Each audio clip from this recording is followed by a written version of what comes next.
हरे कृष्णा मित्रों, जय जय श्री राधे। श्रीमद् भगवद गीता के 15 दिवसीय अध्ययन शिविर में आपका पुनः स्वागत है।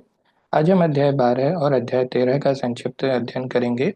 उसके पहले हम मंगलाचरण के द्वारा आज का क्लास प्रारंभ करते हैं।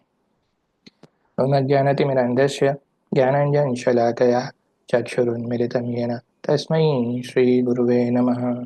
श्रीचैतन्यमनोविष्टं स्थापितं येन भूतले स्वयं रूपः कदा मह्यं ददाति स्वपदान्तिकम्। श्रीकृष्णचैतन्यप्रभुनित्यानन्द श्री अद्वैत गदाधर श्रीवासदि गौड़भक्तवृन्द।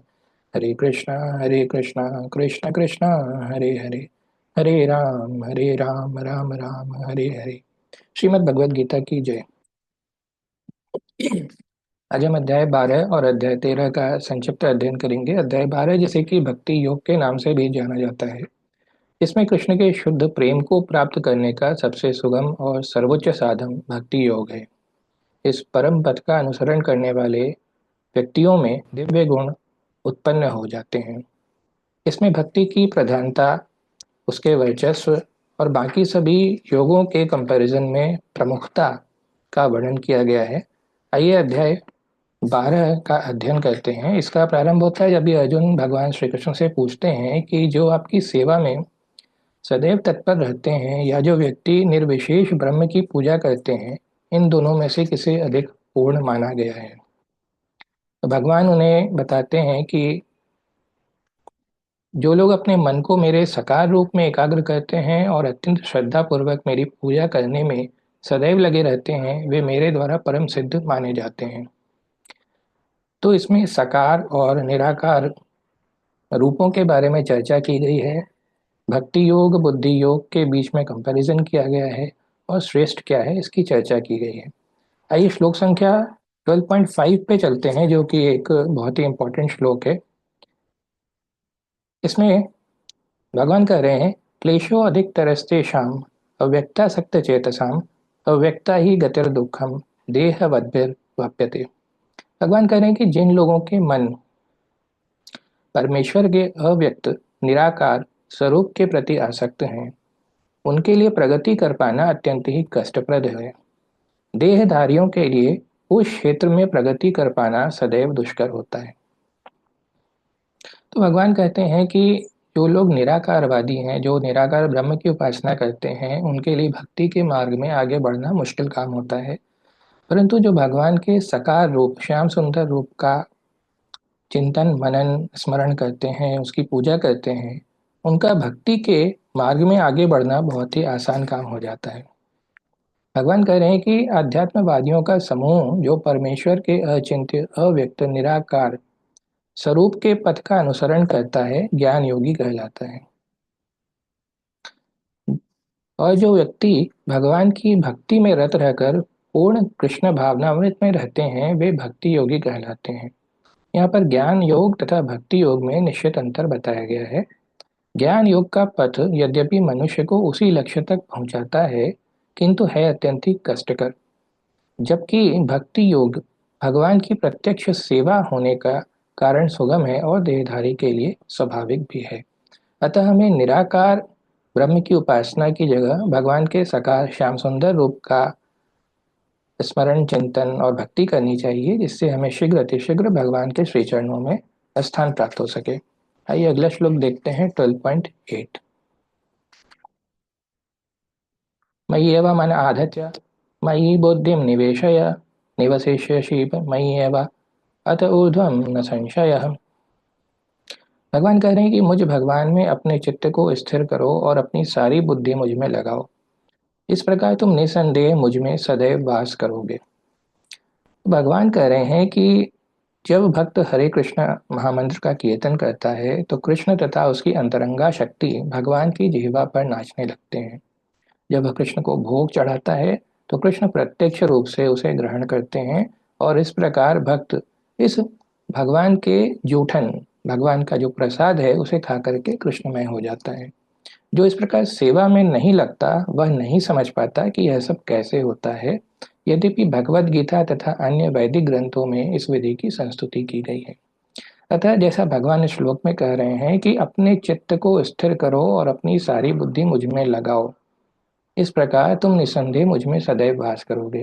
तो हमें अपना सारा डिवोशनल सर्विसेज भगवान श्री कृष्ण को ही अर्पण करना है, भगवान की सेवा में ही लगे रहना है, अपनी बुद्धि को भगवान की सेवा में लगाना है, जिससे कि हमें भगवान के श्रीधाम में वास प्राप्त हो सके। 12.9 में भगवान कह रहे हैं, अथ चित्तम समाधातुम न शक्नोषि मयि स्थिरम अभ्यास योगेन ततो मामिच्छाप्तुम धनंजय।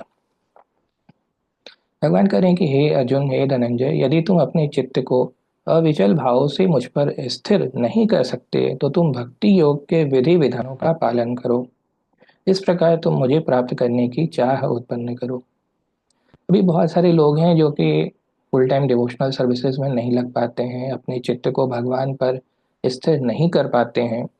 तो उनके लिए भी भगवान ने सॉल्यूशन बताया है। यहाँ पे भगवान कह रहे हैं कि अपने चित्त को अविचल भाव से यदि आप स्थिर नहीं कर सकते तो भक्ति योग के विधि विधानों का पालन करो। जो भक्ति योग के विधि विधान होते हैं, श्रवणम कीर्तनम विष्णुपाद सेवनम, ये सभी, तो आप इनका पालन करें। इससे क्या होगा कि आप धीरे धीरे भगवान के एक सच्चे भक्त बन सकेंगे और भगवत धाम की तरफ आगे बढ़ सकेंगे। भगवान कह रहे हैं कि भक्ति योग इंद्रियों का परिष्कार है। संसार में इस समय सारी इंद्रियां सदा अशुद्ध रहती हैं क्योंकि ये इंद्रिय तृप्ति में लगी हुई हैं। लेकिन भक्ति योग के अभ्यास से ये इंद्रियां शुद्ध की जा सकती हैं और शुद्ध हो जाने पे वे परमेश्वर के सीधे संपर्क में आती हैं। तो यहाँ पे भी वही बात कही गई है कि यदि आप पूर्ण रूप से भगवान में अविचल भाव से मन को स्थिर नहीं कर पाते तो भी अपनी इंद्रियों को शुद्ध कीजिए, भक्ति के नवविधा भक्ति का पालन कीजिए। धीरे धीरे आप भक्ति में अग्रसर होंगे, आपका मन भगवान में लगने लगेगा, आप में भगवान के प्रति भाव उत्पन्न होगा, फिर धीरे धीरे प्रभु का प्रेम प्राप्त होगा। श्लोक संख्या 12.10 में चलते हैं। अभ्यासे अप्य समर्थोसि मत कर्म परमो भव मदर्थम अपि कर्माणि कुर्वन् सिद्धिमा वाप्स्यसि।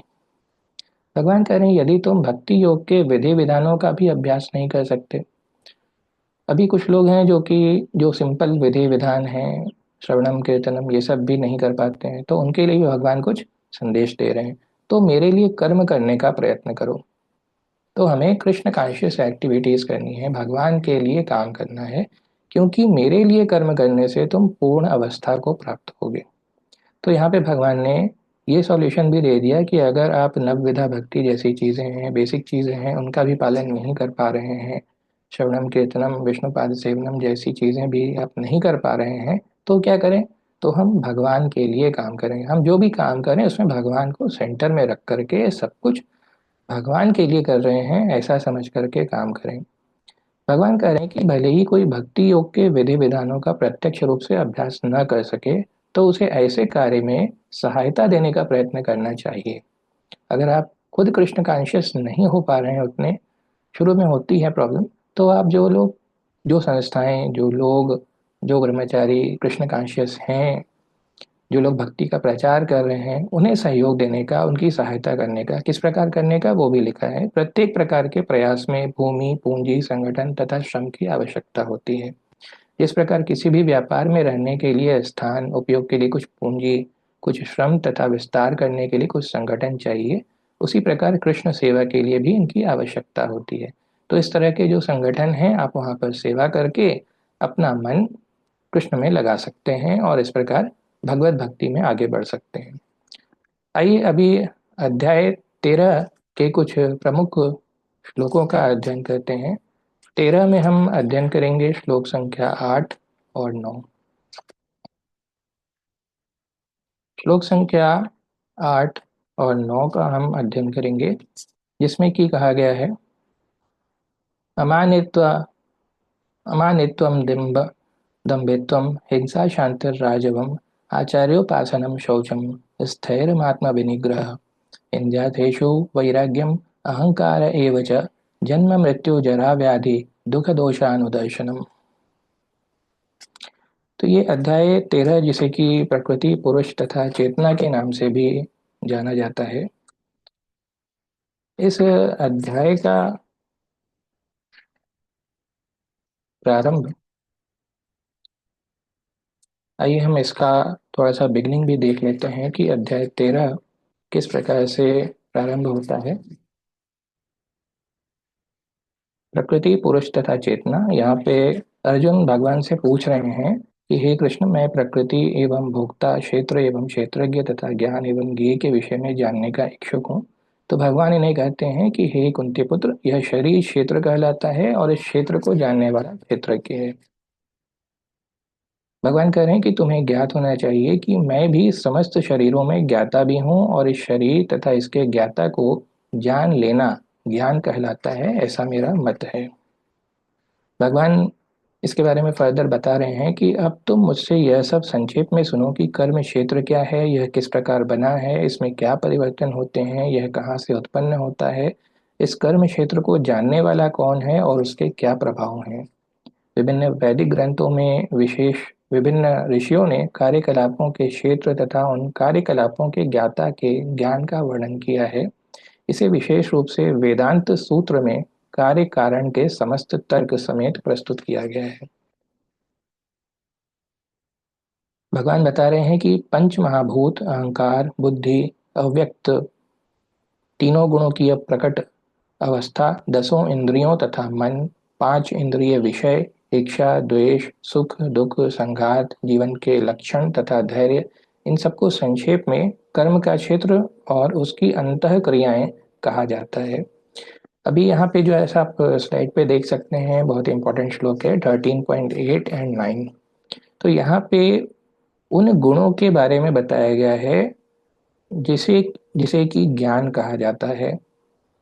यदि आप भक्तिमय हो जाते हैं तो ये सारी क्वालिटीज आप में अपने आप उत्पन्न हो जाती हैं। आइए इन क्वालिटीज के बारे में विस्तार से जानते हैं, क्योंकि अगर आप भक्ति करने के लिए उत्सुक हैं, अगर आप भक्ति करना चाहते हैं तो आपके अंदर ये सारी क्वालिटीज होनी चाहिए। और दूसरे तरह से देखें कि अगर आप भक्ति में लग गए तो ये क्वालिटीज अपने आप उत्पन्न भी हो जाती हैं। तो आइए इन क्वालिटीज के बारे में पढ़ते हैं।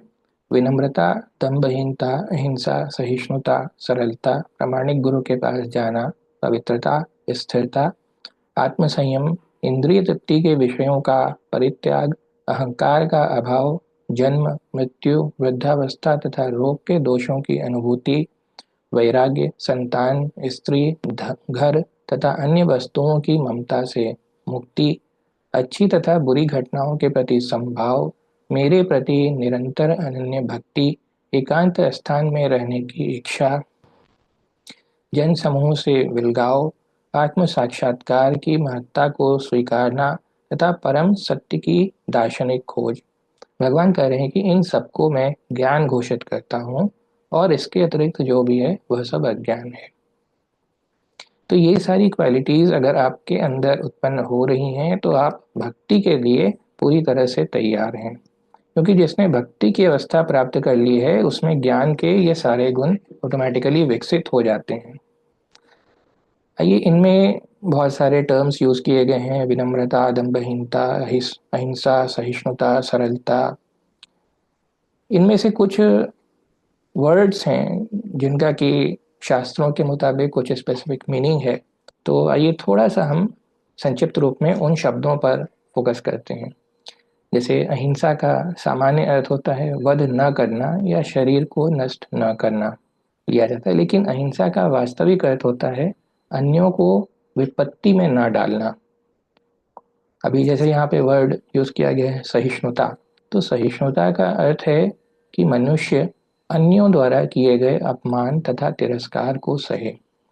यहाँ पे आर्जवम अर्थात सरलता वर्ड यूज किया गया है। सरलता का अर्थ होता है कि बिना किसी कूटनीति के मनुष्य इतना सरल हो कि अपने शत्रु तक से वास्तविक सत्य का उद्घाटन कर सके। अभी यहाँ पे पवित्रता के बारे में चर्चा की गई है। तो पवित्रता क्या होती है? आध्यात्मिक जीवन में प्रगति करने के लिए पवित्रता अनिवार्य होती है। पवित्रता दो प्रकार की होती है, एक होती है आंतरिक पवित्रता और एक होती है बाह्य पवित्रता। बाह्य पवित्रता का अर्थ है स्नान करना, लेकिन आंतरिक पवित्रता के लिए निरंतर कृष्ण का चिंतन और हरे कृष्ण महामंत्र का जाप करना अत्यधिक आवश्यक है, जिससे कि आप आध्यात्मिक प्रगति कर सकें। दृढ़ता अर्थात स्थैर्यम ये वर्ड यूज किया गया है जिसका अर्थ होता है आध्यात्मिक जीवन में उन्नति करने के लिए मनुष्य दृढ़ संकल्प हो। यहाँ एक वर्ड यूज किया है मिथ्या अहंकार। तो मिथ्या अहंकार का अर्थ है इस शरीर को आत्मा मानना। अगर आप इस शरीर को ही परमानेंट मान रहे हैं तो ये आपका मिथ्या अहंकार हो गया।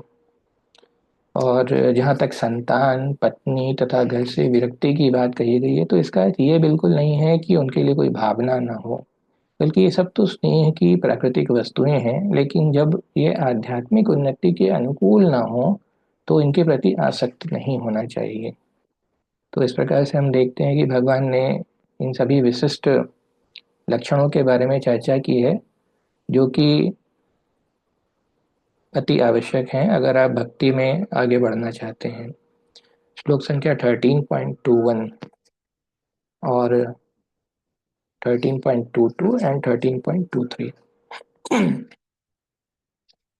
आइए इन तीन श्लोकों का हम अध्ययन करते हैं। 13.21 कार्य कारण कर्तृत्वे हेतु प्रकृतिरुच्यते पुरुषः सुख दुःखानां भोक्तृत्वे हेतुरुच्यते।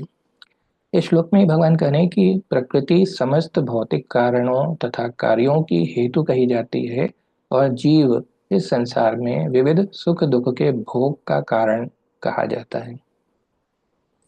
जो भी समस्त भौतिक कारण है, परिणाम है, उनका जो रीजन है वो प्रकृति है, जो नेचर है, three modes of material nature है। That is the reason for all the results and all the sufferings, all the results. प्रकृति समस्त भौतिक कारणों तथा परिणामों की हेतु कही जाती है और जीव इस संसार में विविध सुख दुख के भोग का कारण कहा जाता है। और हम जो बद्ध आत्माएं हैं, हम सभी इस संसार में सुख और दुख को भोग रहे हैं। तो इसमें भगवान क्या कह रहे हैं कि जब हम भक्तों को, जब हम बद्ध जीवों को विभिन्न शरीर प्राप्त होते हैं तो वह विभिन्न प्रकार के सुख और दुख भोगता है। उसके भौतिक सुख दुख उसके शरीर के कारण होते हैं, स्वयं उसके कारण नहीं। उसकी मूल अवस्था में भोग में कोई संदेह नहीं रहता, अतएव वही उसकी वास्तविक स्थिति है। वह प्रकृति पर प्रभुत्व जताने के लिए भौतिक जगत में आता है। वैकुंठ लोक में ऐसी कोई वस्तु नहीं होती। वैकुंठ लोक शुद्ध है, किंतु भौतिक जगत में प्रत्येक व्यक्ति विभिन्न प्रकार के शरीर सुखों को प्राप्त करने के लिए कठिन संघर्ष में रत रहता है। तो इस श्लोक में, श्लोक संख्या 13.21 में यही कहा गया है कि प्रकृति को, जो भी लाइफ में रिजल्ट होते हैं, इस दुनिया में जो कुछ हो रहा है उसका कारण प्रकृति को बताया गया है। और हमारे लाइफ में हम जो बद्ध आत्माएं हैं, हम विभिन्न सुख और दुख को भोग रहे हैं क्योंकि हमारे अंदर लोभ, ईर्ष्या, मोह, लस्ट, एंगर, ग्रीड, इस तरह की चीजें हैं। उनके पीछे, हम भौतिक चीजों के पीछे भाग रहे हैं, इसलिए विभिन्न प्रकार के सुख और दुख का अनुभव करते रहते हैं। 13.22 में कह रहे हैं पुरुष प्रकृतिस्थो ही भुंक्ति प्रकृति ज्ञान गुणान कारणम गुण संगोष्य सद सद्यो निजन्मसु। अर्थात इस प्रकार जीव प्रकृति के तीनों गुणों का भोग करता हुआ प्रकृति में ही जीवन बिताता है। यह उस प्रकृति के साथ उसकी संगति के कारण है। इस तरह उसे उत्तम तथा अधम योनियां मिलती रहती हैं। तो जैसा आप जानते हैं, three modes of material nature जो कि हमारे लाइफ को इम्पैक्ट करती हैं, उसके साथ ही हम उनसे प्रभावित होकर के ही हम जीवन अपना जीते हैं, प्रकृति के साथ ही जीते हैं और मृत्यु के पश्चात शरीर चेंज करते हैं। तो जिस प्रकार के हमारा प्रकृति होता है, जिस प्रकार की सोच होती है, जिस प्रकार का कॉन्शियसनेस हमारी मृत्यु के समय डेवलप होता है, उसके मुताबिक हमें अगले जन्म में उत्तम या अधम योनियां मिलती हैं। तो भगवान इस श्लोक को समझाने के लिए कह रहे हैं कि जीव जब एक शरीर से दूसरे में देहांतरण करता है तो वो इस तरह से है जैसे कोई वस्त्र बदल रहा हो। वस्त्र का परिवर्तन इस संसार के प्रति आसक्ति के कारण होता है। जब तक जीव इस मिथ्या प्राकट्य पर मुग्ध रहता है तब तक उसे निरंतर देहांतरण करते रहना पड़ता है। प्रकृति पर प्रभुत्व जताने की इच्छा के फलस्वरूप वह ऐसी प्रतिकूल परिस्थितियों में फंसता रहता है।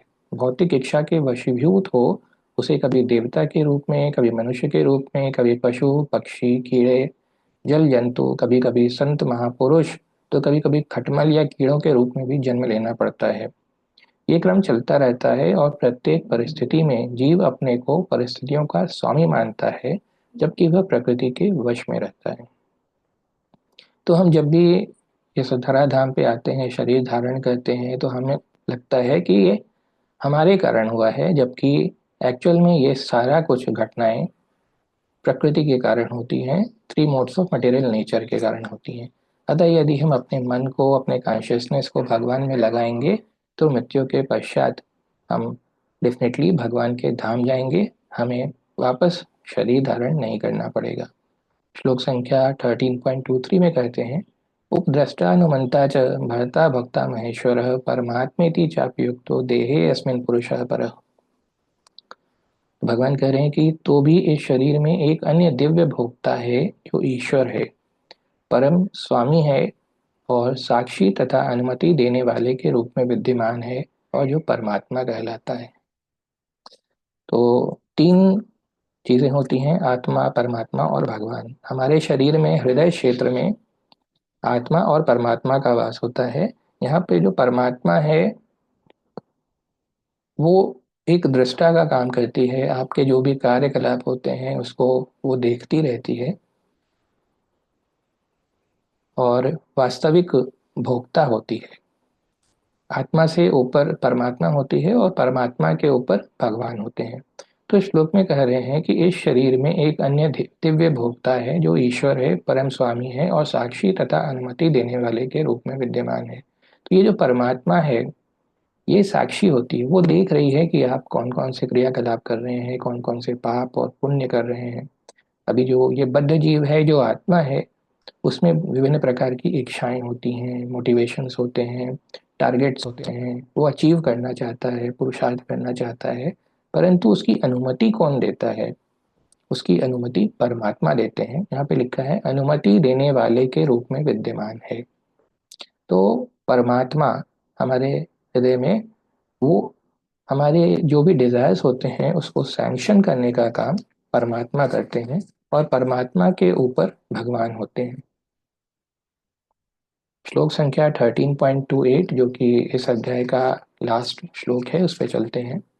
13.28 में कह रहे हैं, समम सर्वेषु भूतेषु तिष्ठन्तं परमेश्वर विनश्यस्तु विनश्यंस्तम यह पश्यति स पश्यति। यहाँ पे भगवान कह रहे हैं कि जो परमात्मा को समस्त शरीरों में आत्मा के साथ देखता है, और जो यह समझता है कि इस नश्वर शरीर के भीतर न तो आत्मा न ही परमात्मा कभी भी विनष्ट होती है, वही वास्तव में देखता है। तो हम जब भी अपने आप को देखते हैं कि हम शरीर नहीं आत्मा है, तो ही हम भक्ति में हैं, हम ज्ञानवान हैं। और जब आप दूसरे व्यक्तियों को देखते हैं तो उनके शरीरों में भी आत्मा के साथ साथ अगर आप परमात्मा को भी उनके हृदय क्षेत्र में देख रहे हैं, और ये समझ रहे हैं कि इस नश्वर शरीर के भीतर न तो आत्मा और न ही परमात्मा कभी भी नष्ट होता है। जब आप किसी भी व्यक्ति को देख रहे हैं तो पहली चीज आप ये देख रहे हैं कि वो सिर्फ शरीर नहीं है, उसके अंदर आत्मा भी है और भगवान परमात्मा के रूप में विद्यमान है। और दूसरी बात, शरीर समाप्त हो जाएगा, परंतु आत्मा और परमात्मा अनश्वर हैं, अजन्मा हैं, अविनाशी हैं। जब आप यह देख रहे हैं तभी आप वास्तव में सत्य का ज्ञान प्राप्त कर चुके हैं, तभी आप सही से सही चीजों को देख रहे हैं। तो भगवान इसमें कह रहे हैं कि जिन लोगों की ऐसी संगति नहीं होती वे अज्ञानी हैं। वे केवल शरीर को देखते हैं, और जब यह शरीर विनष्ट हो जाता है तो समझते हैं कि सब कुछ नष्ट हो गया। लेकिन वास्तविकता यह नहीं है। शरीर के विनष्ट होने पर आत्मा तथा परमात्मा का अस्तित्व बना रहता है, और वे अनेक विविध चर तथा अचर रूपों में सदैव जाते रहते हैं। तो इसमें भी वही उसी चीज की चर्चा की गई है कि आत्मा और परमात्मा सदैव रहते हैं, ये अविनाशी हैं, अजन्मा हैं, और शरीर मृत्यु के पश्चात एक शरीर से दूसरे शरीर में जाते रहते हैं। जिस प्रकार का हमारा कॉन्शियसनेस पैदा होता है ड्यूरिंग द लाइफ, जिस तरह के हमारे पाप, पुण्य, चेतना, भगवान की भक्ति आदि जीवन पर्यंत होते हैं, उसके मुताबिक शरीर वापस से जन्म लेता है परंतु जो शरीर में रहने वाली आत्मा और परमात्मा है वो हमेशा विद्यमान रहते हैं, उनका कभी नाश नहीं होता। तो इस प्रकार से इस अध्याय 12 और 13 में हम यही स्मरण कर सकते हैं कि हम अपने अंदर की आत्मा और परमात्मा को पहचानें। यदि हमारे अंदर भक्ति उत्पन्न हो जाएगी तो विभिन्न प्रकार के गुण जिनकी हमने चर्चा की थी वो स्वयमेव उत्पन्न हो जाएंगे, और हमें जीवन पर्यंत भगवान की भक्ति करनी है, जिससे कि at the end of the life हमारी चेतना भगवान में लगी रहे, जिससे कि हमें भगवत धाम में स्थान प्राप्त हो सके। इस प्रकार से हमने अध्याय 11 12 कंप्लीट किया। अगले अध्याय में हम पुनः आपसे मिलेंगे। बहुत बहुत धन्यवाद। जय जय श्री राधे।